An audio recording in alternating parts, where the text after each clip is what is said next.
Welcome back to my YouTube channel. আমার YouTube চ্যানেলে সবাইকে স্বাগতম জানাই। অনার্স চতুর্থ বর্ষের বাংলা বিভাগের বাংলা উপন্যাস 3 যে সাবজেক্টটি আছে সেই সাবজেক্টের খ প্লাস গ বিভাগের চূড়ান্ত সাজেশনের ভিডিও নিয়ে আসছি। আর এখানে টাইপিংয়ে 2, আমার টাইপিং মিস্টেক হয়েছে, এখানে হবে 3। এটা সাবজেক্ট কোড হচ্ছে 24-10-03।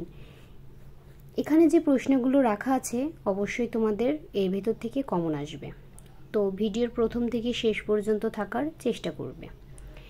এই মাটি আমাদের চাইতে ওদের বেশি আপনার, ব্যাখ্যা করো। বিজয়া নদীর তীরে মালদের পরিচয় দাও।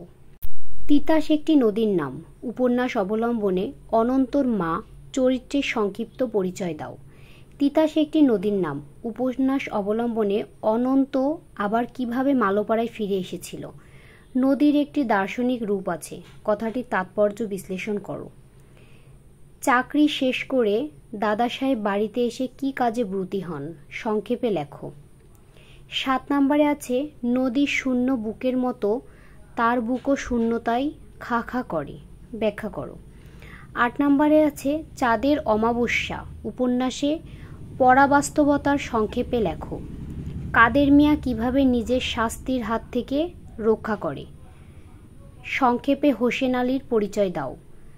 খয়বর গাজীকে, তার পরিচয় দাও। 12 নম্বরে আছে এই এলাকার সবাই জানে, কি জানে, চিলেকোঠার সেপাই উপন্যাস অবলম্বনে সংক্ষেপে লেখাটি তাৎপর্য দেখাও। সংসারে থেকেও তিনি আশ্চর্য রকমের সন্ন্যাসী, ব্যাখ্যা করো। সাঁওতালরা কেন সংগঠিত হয়েছিল। তিতাস একটি নদীর নাম, উপন্যাসে তিতাস নদীর ভূমিকা ব্যাখ্যা করো। কিশোর কিভাবে সুস্থ হয়ে উঠেছিল। চাঁদের অমাবস্যা উপন্যাসের মূল ভাব সংক্ষেপে লেখো। 18 নম্বরে আছে তিতাস ও তীরবর্তী মালো ও কৃষিজীবী মানুষের জীবনচিত্রই তিতাস একটি নদীর নাম উপন্যাসের প্রধান ভিত্তি, আলোচনা করো। তিতাস একটি নদীর নাম একটি সার্থক আঞ্চলিক উপন্যাস, প্রমাণ করো। অদ্বৈত মল্লববর্ণের তিতাস একটি নদীর নাম উপন্যাসের শিল্প সার্থকতা বিচার করো। কিশোর তিতাস একটি নদীর নাম উপন্যাসে এক অন্যান্য চরিত্র, উক্তিটি আলোচনার সাপেক্ষে চরিত্রটি বিশ্লেষণ করো। চাঁদের অমাবস্যা উপন্যাসের আলোকে আরেফ আলীর চরিত্র বিশ্লেষণ করো। চিলেকোঠার সেপাই উপন্যাস অবলম্বনে ঔপন্যাসিক আখতারুজ্জামান ইলিয়াসের চরিত্র চিত্রায়ন দক্ষতা তুলে ধরো। সেলিনা হোসেনের কাঁটাতারে প্রজাপতি উপন্যাসের শিল্পমূল্য বিচার করো।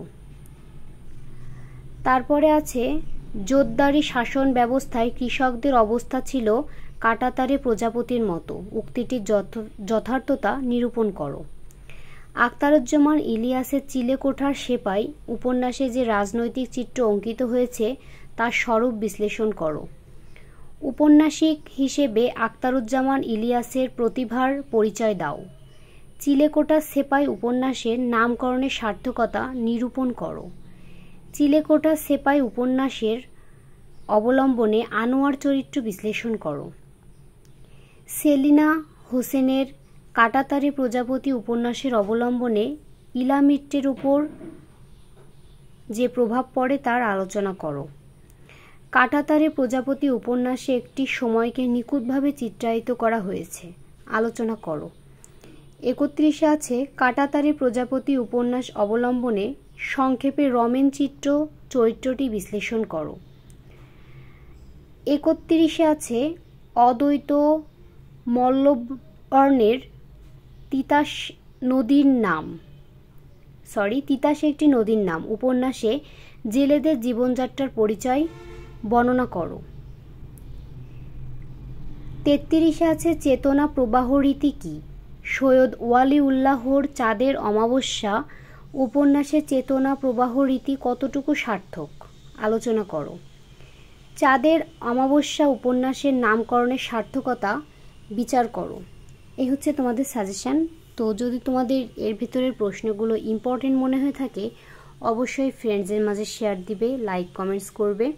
এখানে তোমাদের মনে হতে পারে হিউজ কোশ্চেন আছে, কিন্তু না, পরীক্ষায় ভালো রেজাল্ট করতে হলে অবশ্যই বেশি প্রশ্ন পড়া লাগবে। তো পরবর্তী সাজেশন পেতে চ্যানেলটি সাবস্ক্রাইব করে পাশে থাকা বেল আইকনটি প্রেস করো। ধন্যবাদ।